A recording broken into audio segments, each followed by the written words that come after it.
I'm Mitch, and I'm an addict. I'd rather go bear hunting with a switch and do this. There are a lot of you here. And I'm pretty scared. I get people who say, I had somebody say, I can't believe you're scared. I would rather go bear hunting with a switch. I don't get to say no.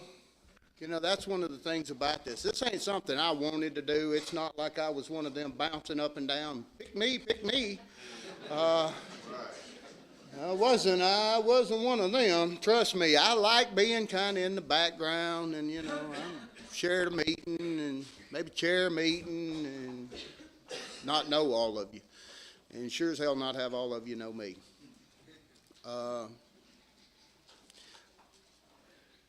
But I don't get to say no. That's one of the things y'all taught me, is I don't get to say no when somebody asks for help. I mean, it's just not an option. Y'all didn't say no when I needed help, so I owe that now. It's funny how that works. We came here and they say there's no strings attached, but there sure as hell is an obligation.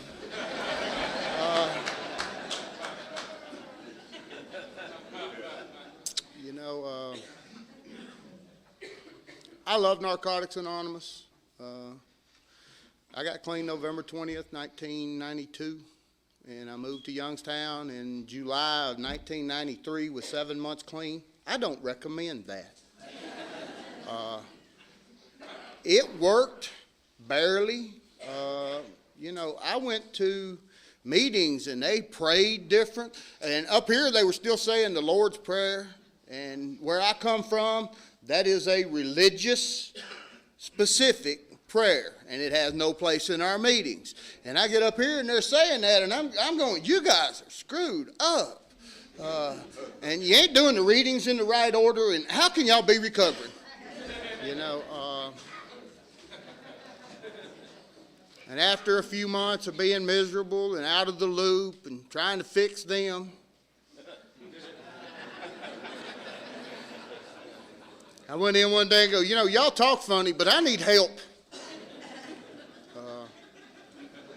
And it was surprising that I got help, in spite of all of the things that I'd done beforehand to make them not want to help me. I guess I'm supposed to tell you a little bit about myself, but my story don't stand out in West Virginia. I'm from Tennessee. I grew up in a holler in the middle of nowhere, and it was rocky, mountainous ground, and they really couldn't do a whole lot to make money, so they grew pot and made moonshine.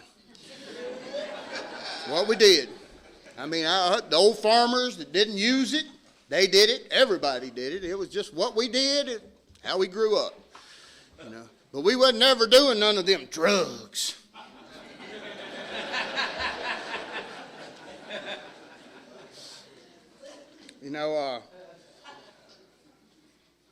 My mom and dad, my mom was an addict. My dad was a professional wrestler. He's in the Georgia Hall of Fame, Wrestling Hall of Fame. But my dad, incidentally, was married to another woman and had another family, and my mom was a groupie. So it was kind of odd. And when I was 2 or so, when my little brother was born, my dad stopped coming around, and him and my mom stopped hitting it up. And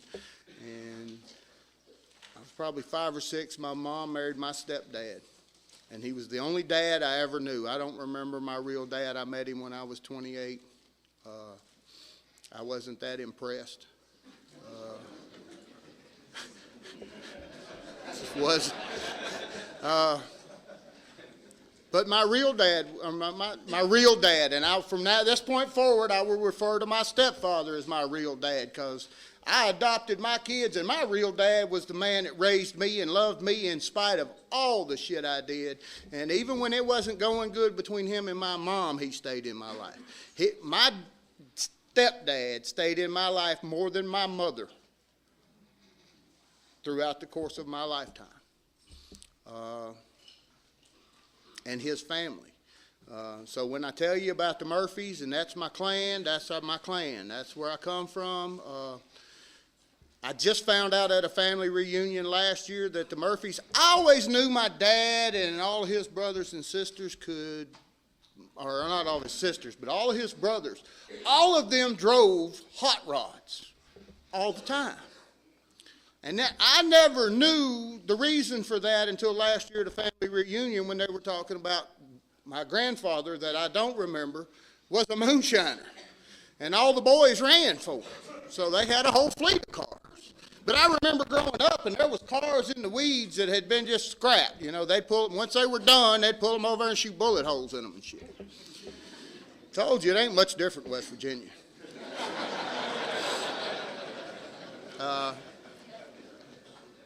My mom and dad was a real rocky relationship, real dramatic, real turbulent, a lot of violence, a lot of drunken violence, a lot of drugs, and when my mom left my dad, she was going to get help. She decided she couldn't take it no more. He'd come home and beat the hell out of her one more time, so she ran off with his best friend and drugged us around the country for about 3 weeks, and then decided that she was going to put us in a state home and go get help. Now, back then, treatment was going to the mental ward. I mean, there wasn't no treatment. She went to the mental institute, where she promptly met a fucking guy and started a new family. And you know how we do things. I mean, she was an addict. I didn't understand until I got here, and I'm going, you know, it ain't that different.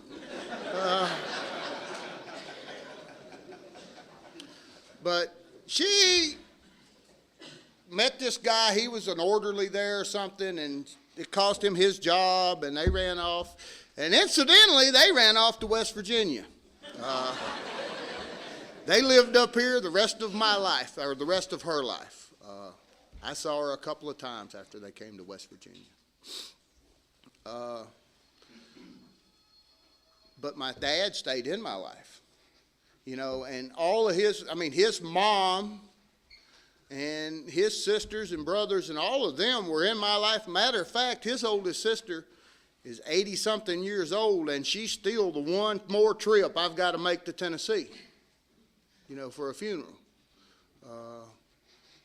Because I love that lady. She's family. She never questioned. I mean, to this day, she met my wife. I took my wife down there on our honeymoon. I said, you might as well know now. And as we're walking up the mountain, because it's too rough to drive a Concorde up, and, you know, we drive trucks. And we're walking up the mountain, and I'm telling her, I'm going, you're not going to believe this. My aunt took right to her. She says, you know what? You love her, honey, I love her. That's how it works. My mom put us in a state school. And I can tell you horror stories, because there are some. And I could use that for an excuse to stay in an attic my whole damn life, because God knows I got a story. But I was in a home where there was very little adult supervision. There was one adult and, 60, 70 kids. And I had a problem. Looking back, I realized that the fact that I fought the same kid in the second grade every day, I might have had some issues already. But it wasn't nothing compared to what I learned once I got amongst the hoodlums. I fit right in. Matter of fact, I was a ringleader a lot of the times. You can do that pretty good, but I bet I could do it better. And I started using there. The first time I used, I was in a blackout for about 12 hours. Story of my life. I woke up going, I'll never do that again. By that evening, I'm going, damn, when are we going to do that again? And I don't know, all of us progress at different rates. And some of y'all say you became an addict. I was an addict that minute. I was all out, all about it, as much as I could get, every time, all the time, anytime, from that day forward. I was kicking down walls, and we talk about the things, well, I wasn't ever going to do that because I was an addict. The only thing I was really not going to do was shoot dope. I did that. You know, my mom died, and I had stolen a gun to kill a dope man while I was in this state school because he'd ripped me off some drugs, and I happened to be burglarizing something and found a gun, so I figured whacking him would be a good plan. It was a stolen gun. Who knew I had it? I was 15. Luckily, one of my friends that was with me took me serious and told the supervisors at this state school, and I walk in from school as they're flipping my mattress over and finding this gun. So as they took the gun and they're asking me questions, and they walk out of the room and says, "We'll be back to deal with you in a few minutes." And I had also stolen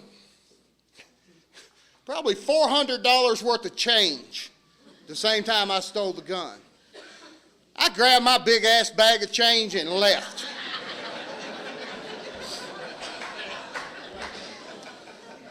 And I ran off, me and one of my other buddies that was with me when we did the burglary, and ran off to his hometown because I knew if I went back to my house, my grandmother would beat the shit out of me. She didn't play that.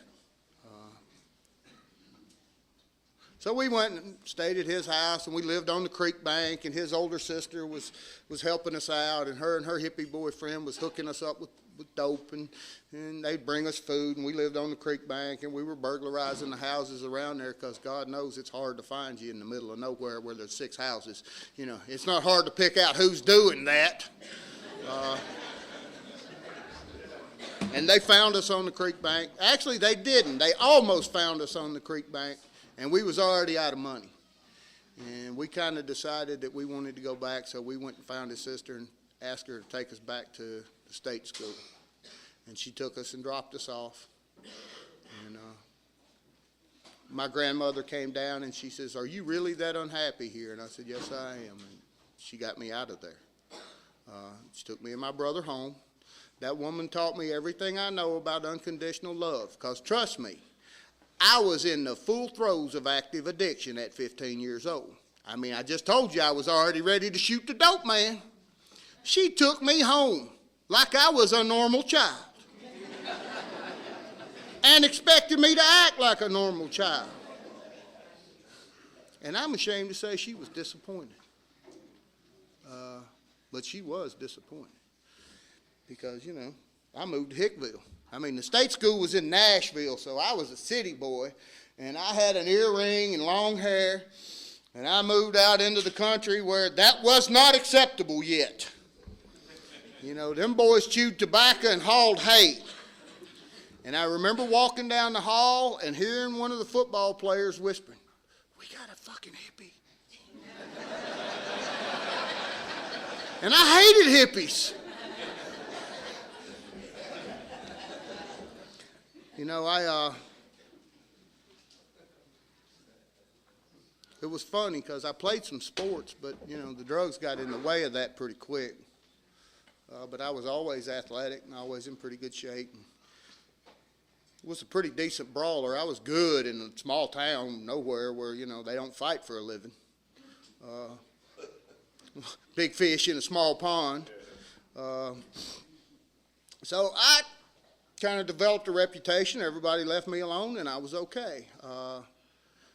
But I was burglarizing shit, and I was dragging the locals into shit, you know, because I was coming up with ideas that they never dreamed of.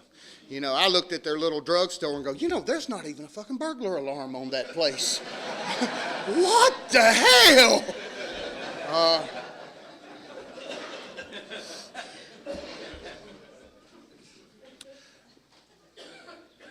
All I can say is, luckily, the reason I didn't go to prison, I thought it was because I was slick or smart. It was because I was dumb lucky.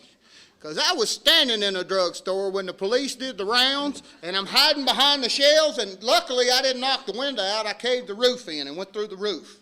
And so I'm standing in there, and they're shining the flashlight, and I'm walking around the display staying away from them. Dumb lucky.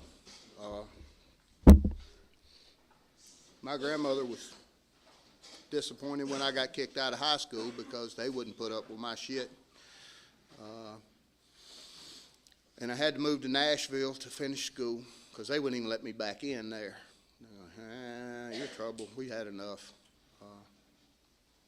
After about 1,700 chances, because my grandmother was a fine, upstanding member of the community, and they were giving me chances because of her, and finally we used them all up.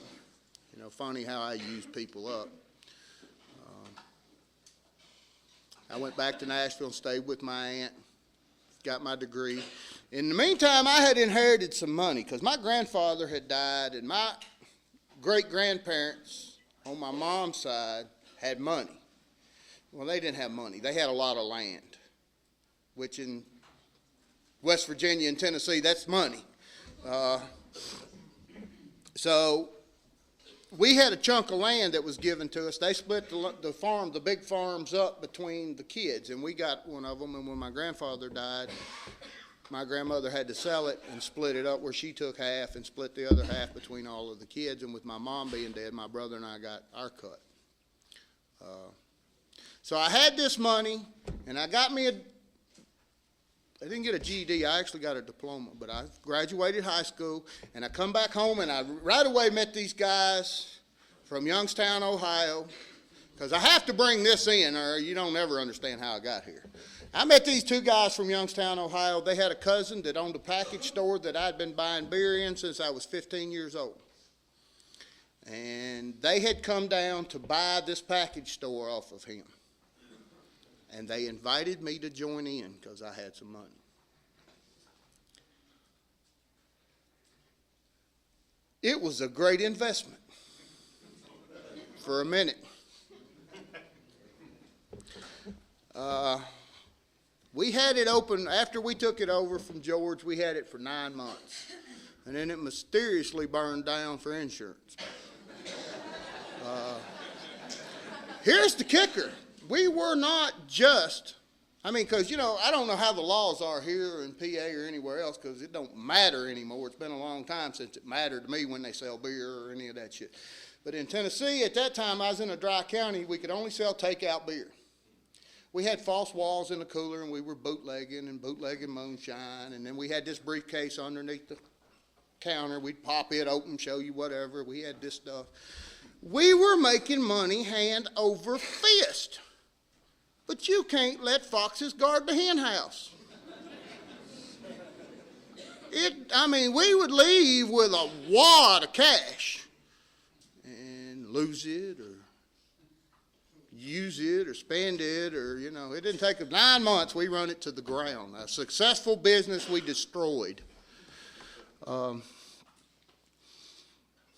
But those same guys I became real close with, because they were worse than I was. Hell, they talked about having shot dope and, all kind of shit. And the one was wild. He was just meaner than cat shit. So they moved back to Youngstown because they were out of money and out of options. And I still had family, so I stayed in Tennessee. Also, I'd met my first wife, and my God, she was smoking hot. So I wasn't leaving that. You know how it is when you're 20 or 40.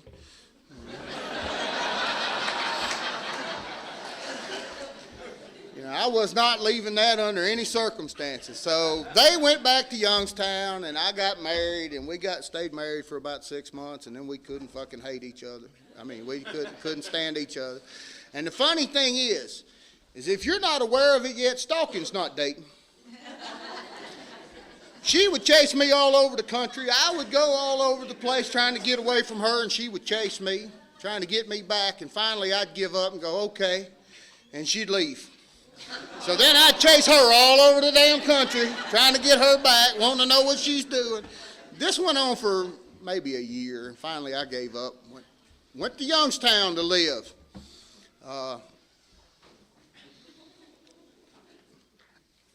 My life was a whirlwind. But 9 months in Youngstown, Ohio, took me to places I don't never want to go again. I lived up there. I started shooting dope. And we couldn't afford good dope. We were shooting generic dope. I didn't know it at the time. I just heard it called that. After the fact, I told somebody what I was doing one time. They go, yeah, that's generic dope.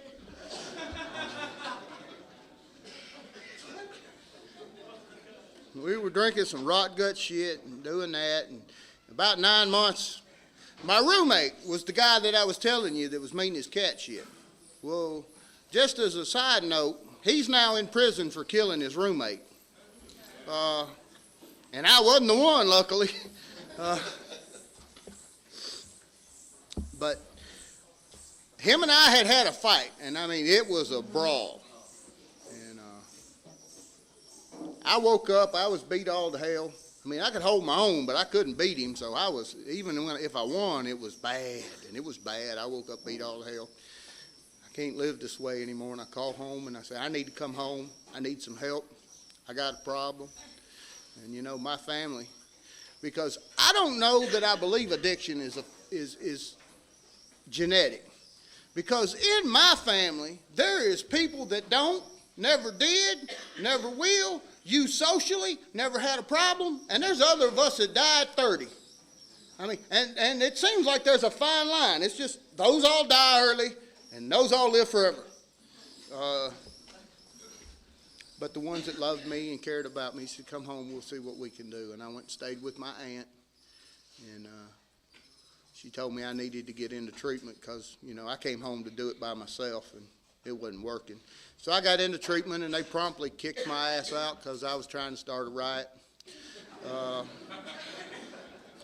I couldn't get my way over here, so I was building the smoke screen. Y'all aren't familiar with that behavior, but if I start this riot, they won't notice when I slide that by.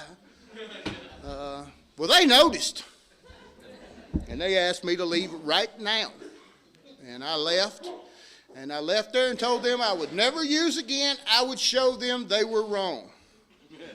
No, that's not my truth. That's not true. I told them I would never drink again. I would show them they were wrong. I didn't even do that. But I got out of there, and I managed to stay sober for 9 months. And somehow or another, I talked them into letting me in the Navy in spite of all the charges and all. They waived all kinds. They made me take that little test, and I scored real well. So they were falling all over themselves to get me in there. They were willing to let me kill people almost. It's like, you do whatever, we'll waive that. Sweet. I got in the Navy. I thought I was an exemplary sailor. They did not agree.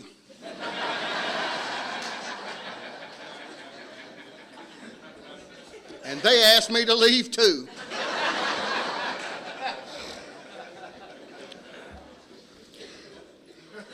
I made it to, I came home back to Youngstown because that walk of shame. I could not go back home and face my grandmother and go, they even kicked me out of the Navy. So I was going back home, but I went by Youngstown first because I had to brace up. And I met a woman in Youngstown that became my second wife. I didn't realize that, we don't pick. I mean, even if she's not using or that, we don't pick the healthy ones. Healthy ones don't put up with us. But I thought she was healthy because she didn't write bad checks and she had a checkbook. And I wasn't allowed to get high around the kids. I'm like, God damn, this woman is responsible. I should marry her and learn this.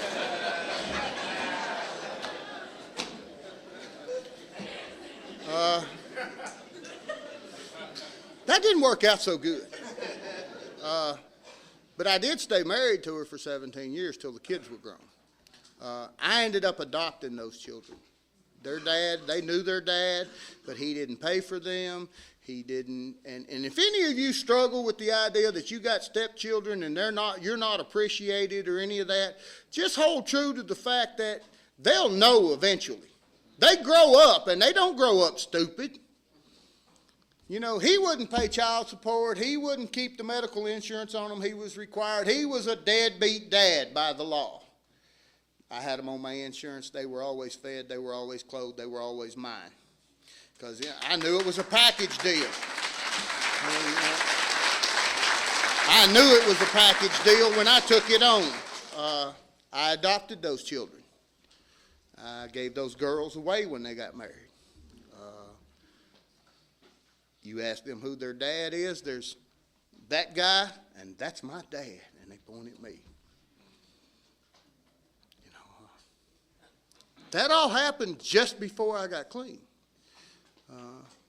Because apparently I had some shit instilled in me that I didn't even know about. I had some pretty good stuff stuck inside of me by those people that loved me in spite of, because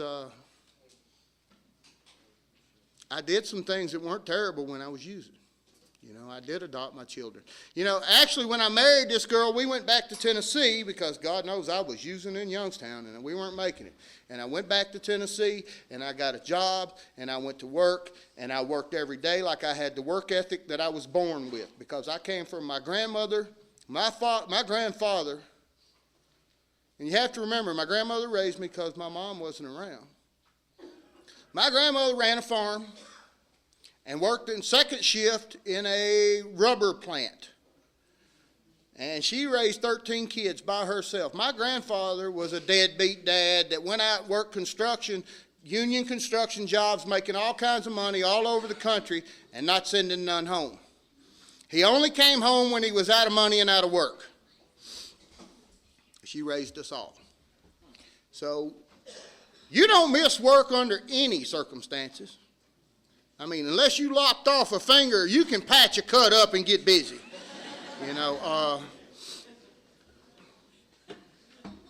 So I went to work with that work ethic that I was given. And, I worked my way everywhere I've worked since then. I've worked my way up pretty quick. I got sick.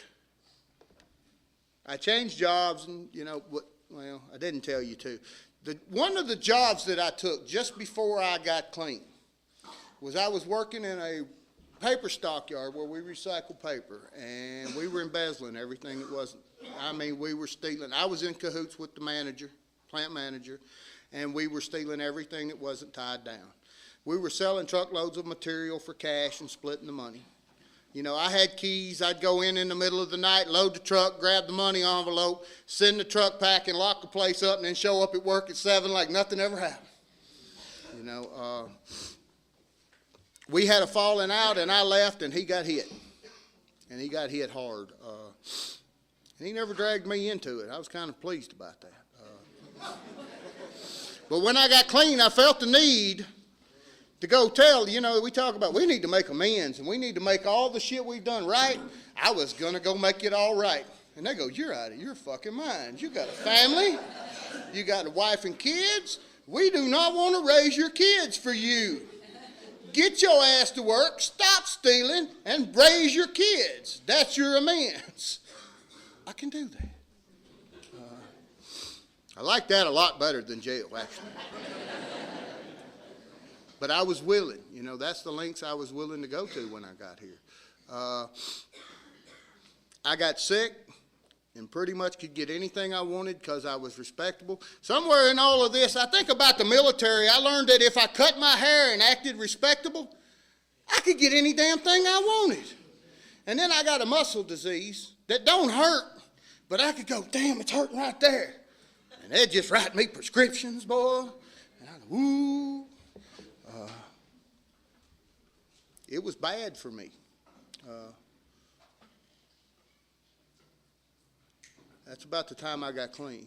I'd quit work. I'd had some major surgery, had an open ticket to drugs, had some really serious drugs stashed underneath my waterbed in a box because my sister-in-law died of lung cancer, and I had to clean out the house because I took custody of her children too.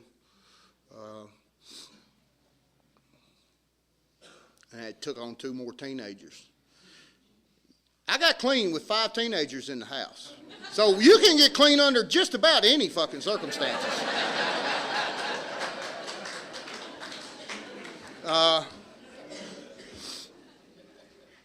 At the end of the road, I got into trouble. I used one night, and the medicine that they were giving me for the muscle disease was causing me I would react with the other drugs that I liked. And I'd end up in the hospital, fading in and out of consciousness, on the verge of dead, for, 12, 14 hours, and then I'd be back on my feet, and they'd send me home and go, don't you do that no more. That's a bad reaction. I'll never do that again until next weekend. After a couple of times of that, my ex-wife flipped her wig. I come home at 4 o'clock in the morning, and she's madder than hell because we had been at a party, and she had left at 11. It was next door, and I drug my ass home at 4. She goes, where you been? I said, keep Tony up.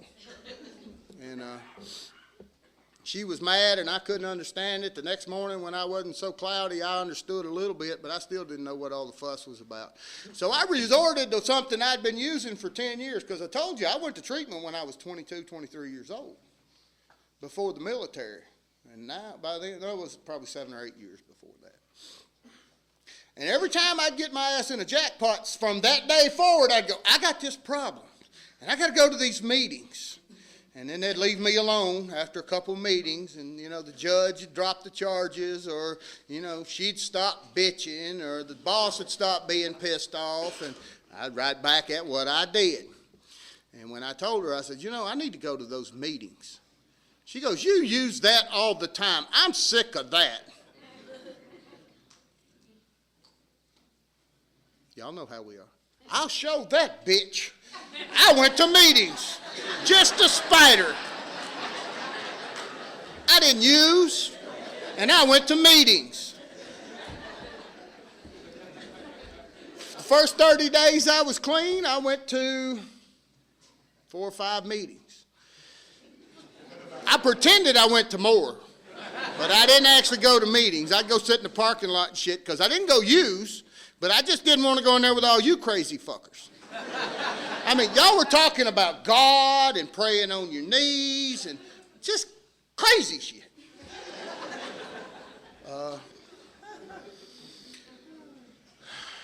The 20th of November was the day that I said I was going to get clean. The 20th of December, I'm sitting in a rocking chair in my bedroom with my 45 in my lap with 30 days clean, because it ain't the drugs. If you think it's the drugs, you're still confused. It ain't the drugs. 30 days, I didn't have no dope, and I was a flaming asshole. And I was sitting there with a gun in my lap, and I already picked out the bullet. This is the one that's going to kill me. And it occurred to me that my oldest daughter would come home from school, and God knows she was a troubled child, and find me splattered all over the bedroom wall the last day of school before Christmas vacation. It was that Friday afternoon. She'd come home for Christmas vacation to me. I couldn't do that. And for the first time in my entire life, I saw my disease face to face for the ugly bastard it was. And I started crying, and for a long time, I had a hard time saying it and talking about it because it feels weird, and I know people look at me kind of sideways, but I heard a voice. It might have been an auditory hallucination, but it was clear as a fucking bell. And it said, I am praying, and I'm praying earnestly, and I'm crying, and I'm going, God, I can't do this anymore. I can't live this way, and I can't die, and if you can't fix this, in a couple of weeks, I'll walk my happy ass into the woods, and it'll be a hunter or somebody finds me, not one of my children. But I can't do this no more. If you want to take a run at it, how bad can you fuck it up? And then I heard the voice, and it goes, you already know what to do. I went to a meeting that night and got a sponsor. I didn't play none of that happy ass, well, I don't know if I can trust him. I was doing dirt every day. If he was going to tell on me, oh, fucking well, I got caught before. I ain't got no damn secrets that are that big. And he might want to help me, I went and found a sponsor, and I used him. I worried his ass to death. He said, call me every day. For 7 months, he regretted that decision.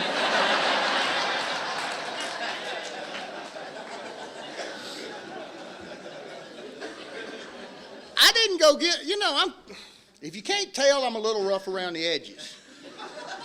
I didn't get a real polite sponsor. I didn't need a polite sponsor. I was a street kind of guy, and I needed a street kind of guy. My sponsor actually told me one time I was arguing with my wife, and he'd already told me I am not a marriage counselor.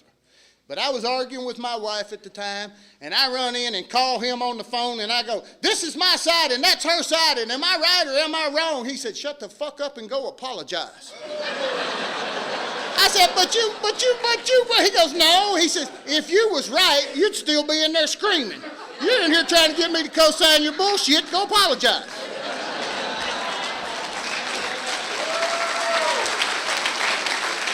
I learned something about myself that day. I learned a little about myself that day.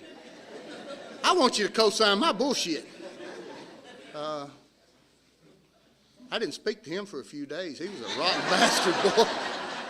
He got a little bit of a reprieve, and then we went back to the way it was. And,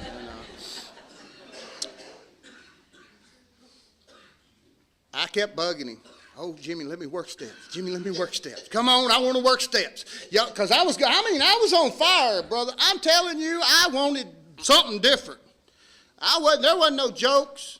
We talk about the lengths we're willing to go to. My ex-wife told me, she goes, I don't like you going to all them meetings because they said 90 and 90. Well, hell, I wasn't working, so I made probably 150 and 90. And she goes, it's worse. I liked you better when you were using. And I go, well, I'm sorry. I'm going to miss you. She didn't leave.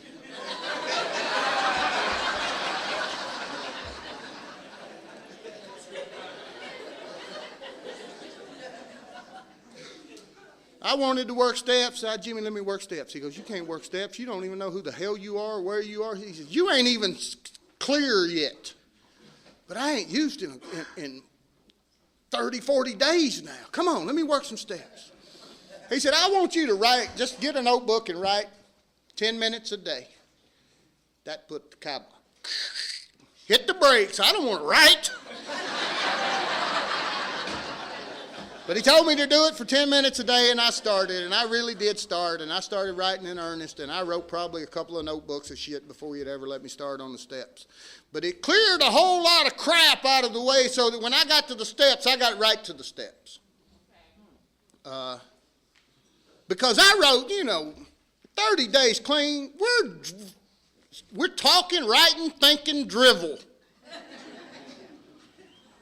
Nobody needs to hear that shit. We just need it out of us.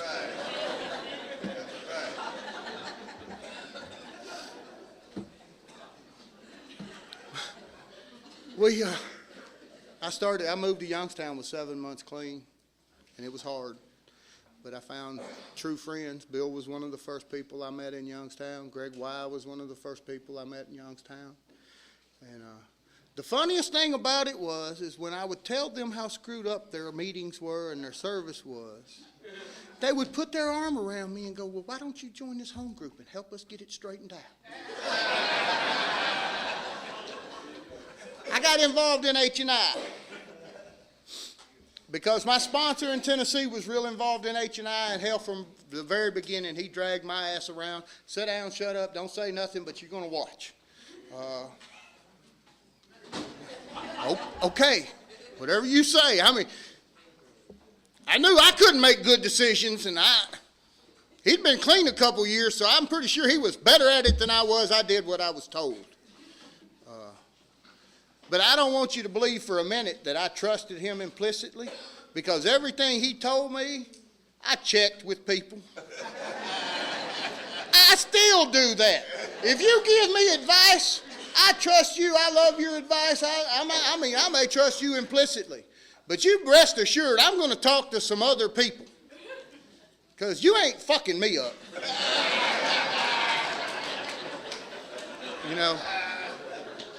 We're all stupid on any given day. Just because you have a great idea for me don't mean it's a great idea. I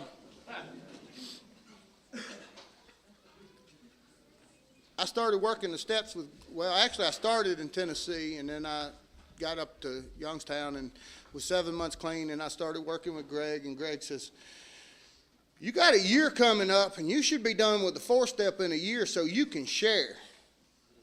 He said, I've talked to you in depth, and you've got a good grasp of the first 3 steps. Quit dragging your ass, and let's go. And I wrote the 3 steps, and I got them out. And because writing the steps is different than the steps happening to me. The steps happened to me that day in the bedroom with the pistol. The day I didn't shoot myself, all 3 of the verse 3 steps happened within a matter of maybe a half a second. That disease was so big and so scary that there wasn't no chance I could face that without a God of some kind and quit. I quit. I am scared of that beast. I quit. But then I had to write that out, and I had to go over that. And then I got to the 4th step. And you know, the funny thing is we think our 4th step, we're all so afraid of that 4th step. And it wasn't that hard for me. I mean, if you've done a good first 3 steps, actually, if you've done a good first step, most of that shit comes up in unmanageability and powerlessness. So by the time I got to the 4th step, I wasn't that afraid, and I did it, but I was like, there's some dirt in here that's... Lightning's probably going to strike this book if we don't do something pretty fast. And I called up Greg, and he says, well, I can't do it till this weekend. We did it that weekend, but I was like, what? I worked this hard to get this done, and you ain't even ready? You know, little did I know, the 4th and 5th step was not the problem. I was a little bit afraid to tell him my secret, but the reality of it is all I did is share my secret with one other secret keeper. It wasn't on the street. It wasn't common knowledge. Nobody else knew the dirt I did. But he told me, he goes, you know, you're not that different. You're not that different. Everybody's done these kinds of things, you know. And he had some like experiences and some that weren't, but that's not that different. But then I got to 6 and 7 and started looking at character defects that I needed to fix. It didn't work out so good. I thought those were filler. I mean, when I would stand up and do the readings, I'd hear that, and I'd go, oh, yeah, them are filler between that big one in 4 and 5 and that big one on 8 and 9. Those are just where you get to rest. I was wrong a lot.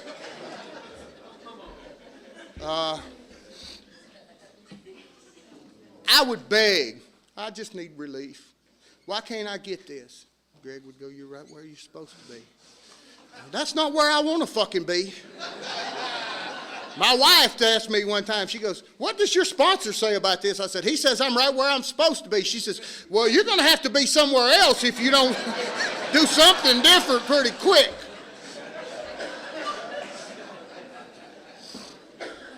The more I tried to control them, the worse it was.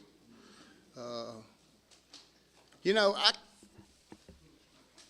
didn't come here to get clean. I mean, I came here to get clean. I came here to not use dope anymore. But I didn't count on all the spiritual stuff that was going to happen. And when they tagged me as spiritual speaker, people were going, oh, you're Sunday morning, you're the spiritual speaker. I'm going, oh, God, they don't know what they got into.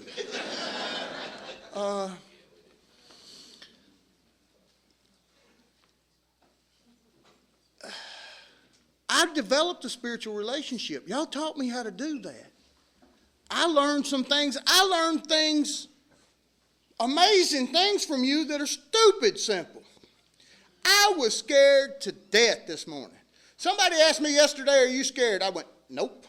But when they read the traditions tomorrow, I'll fall apart, because that's when I fall apart every time I share, everywhere I share. I don't care if there's 3 people.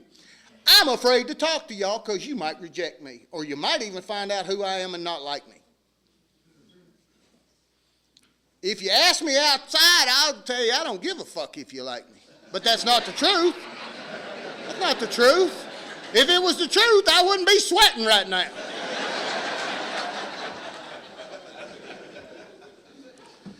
You know, but I learned some amazing things.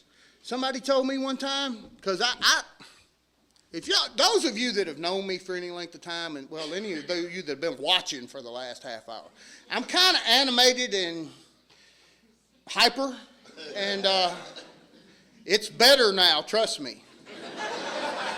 But they taught me how to meditate, and I was told a long time ago that it is physiologically impossible to be emotionally and spiritually astir when you're physically calm. Deep breathing exercise. I can sit and breathe deeply and calm. I mean, if I can make my body sit and make my mind shut up long enough to let me take more than 3 breaths without thinking about something else, which is complicated. But if I can get my body to stop and breathe deeply a few times, my spirits and my emotions calm down. It's like magic, you know. Saved my life this morning. You know, y'all taught me a lot of things. You taught me how to be a good husband. You taught me, because I got a divorce. I mean, that marriage didn't last. Once the kids were grown, we got a divorce because I couldn't stand the bitch.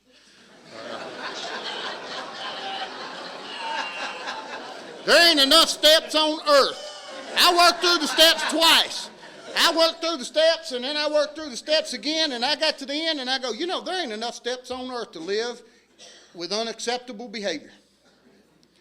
I can't do enough steps to fix her. And she didn't want fixed any damn way. It ain't even my business to fix somebody else. You know, so y'all taught me to be a grown man and go in and not get another girlfriend, or not find someone else and bounce, or not just abandon her, come home one day and I've taken all my guns and shit that I really like and left. But I walked in one day and go, you know what? I need a divorce. I'm not happy. I can't live this way anymore.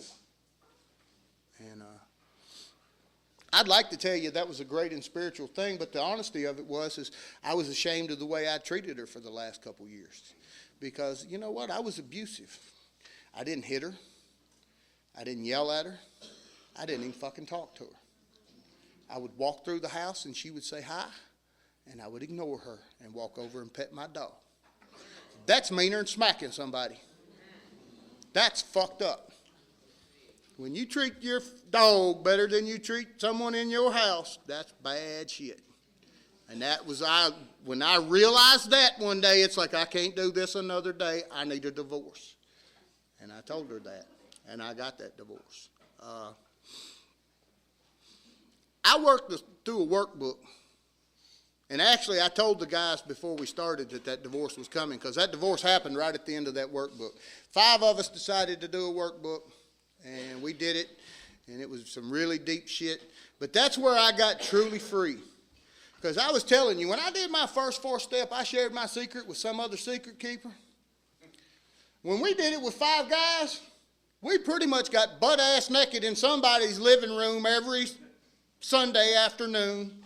And we talked about everything and anything and real shit, and nobody rejected me.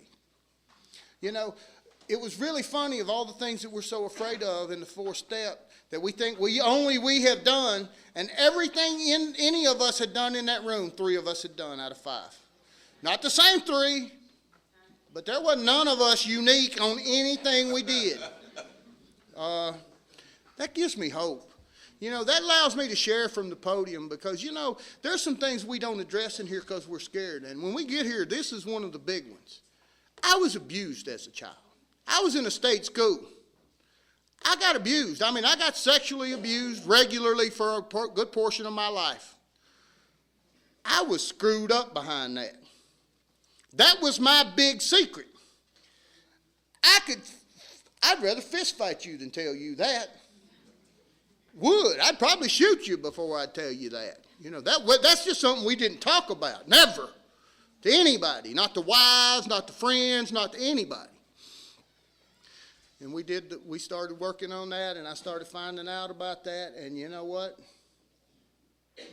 It carries over.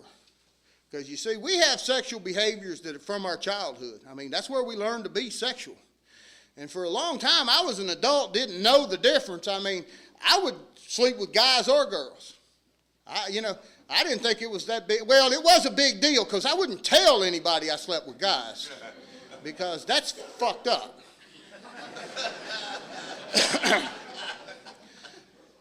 But the long and the short of it is when I got clean and started looking at it, I don't need to hide that. What the hell do you care who I slept with? I ain't sleeping with you.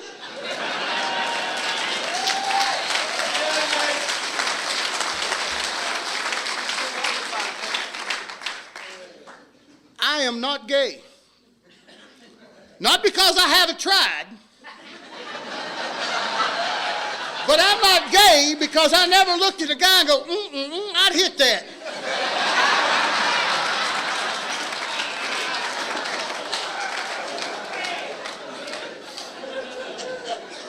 Not that I think it's wrong, I just never did it. Pretty sure that ain't in me.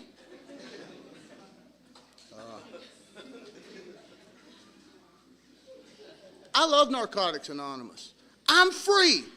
You know how free it is to be able to talk to something like that in front of a crowd of fucking people this big? That's big shit.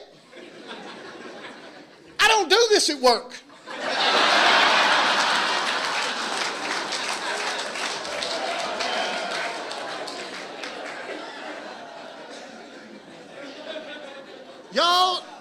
Y'all taught me how to live. I hear people say you gave me my life back. Well, I started getting high when I was 11. I never had a life. Hell, I struggled to keep a car in high school because it got in the way of dope money. I never had a life. My life sucked as long as I can remember. And yet I can remember all kinds of good times and people that loved me. It's a double-edged sword. I can look at it either way. I was well raised. I get tickled because I hear my kids talking about their trials and tribulations and how bad they had it. And I'm going, you don't fucking know. But for them, that's all they know. For us, all we know. I mean, there are people here. I talk to people here that make me cringe when I talk about their story. It's like, gee, I had it good. Because there was some good shit in my life. I know people can't remember their childhood because there wasn't. Y'all gave me the ability to make friends. When I first came around, I would see y'all huddled up in the corners and you'd be talking and you'd been at each other's houses and we've been friends for 10 years. Well, I want to be friends for 10 years. Can I meet you next week? It takes 10 fucking years to have a 10-year friendship. That's a lot of damn work.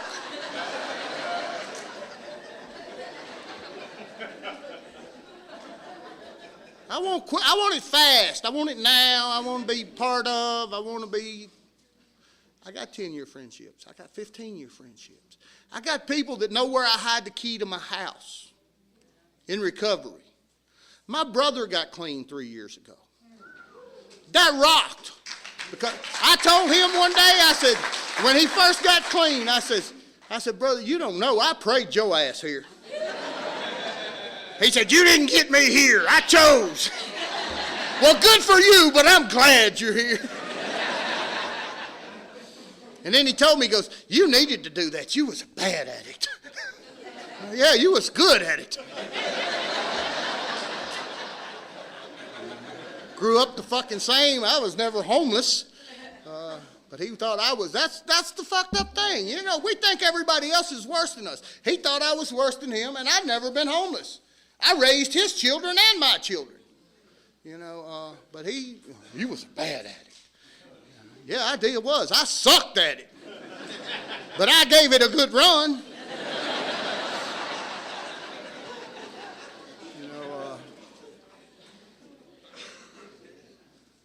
I have relationships. Y'all taught me how to be a man. Not a weenie-ass, whiny-ass man, although I am one of them sometimes. But a man. Not a big old badass Clint Eastwood man, because I'll cry on you in a minute. I cried a while ago. But a man that has feelings and emotions and lives his life. I heard Wendy talk last night about I'd rather feel the pain. I feel things today. I don't run away. You know, I had a conversation with an addict last night. Y'all taught me how to really be a man, because we were talking, and my job is going well. My career's going good. You know, I took it as a winter job and never left because I liked the job, and I'm just doing well and moving up in the company and this and that. And all I really do is just get up and go to work every fucking morning. I ain't nothing special. I just get my ass up and go to work and go, hey, that needs done, and I go do it. You know, that's not how I used to do things. I'd get up and go, that needs done. Why don't you go do that for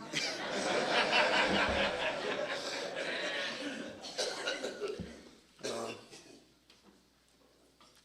It's not anybody's fault that I'm here.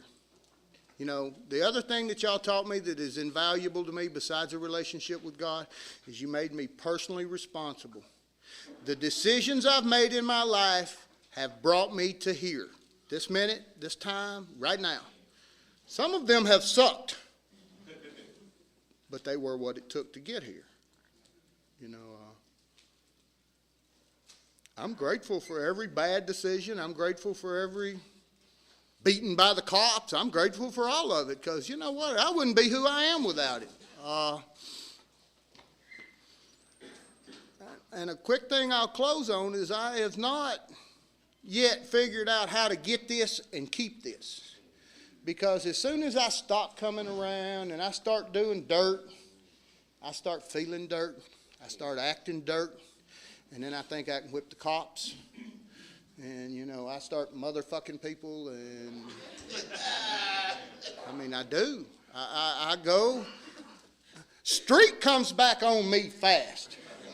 I mean, I had an incident a few months ago that involved some shady dealings at work that I was doing. They were shady dealings, and I knew they were shady dealings, and I wasn't telling anybody. I wouldn't go home and tell my wife. I'd just go home and be mean because I was doing dirt. And I felt black inside and rotten and not doing what I was supposed to be and not being who I'm supposed to be. 3 weeks later, I'm in sheets thinking I can whip the cops because he smarted off. And I'm like, he's just a big guy with a gun and a badge. I can probably take him. You know, I've tried that. It never worked. Why the fuck would I think it'd work now? I'm old and got bad knees. And they got tasers now.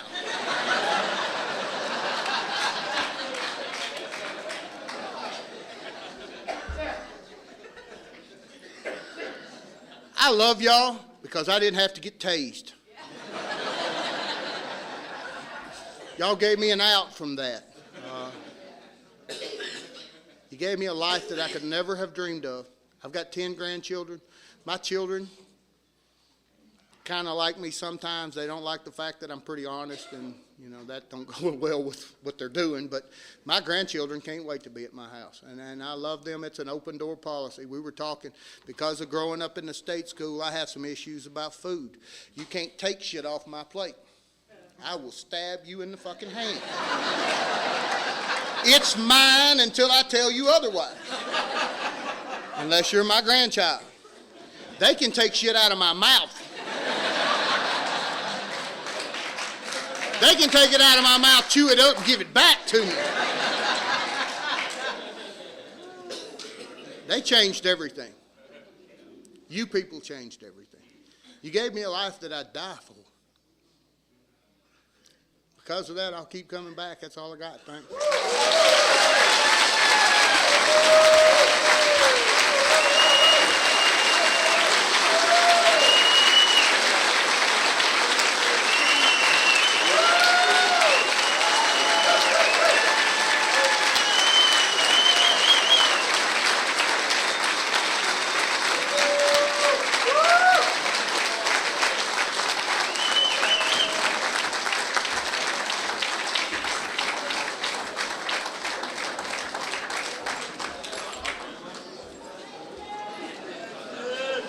Is there anyone that wants to recognize Clean Time?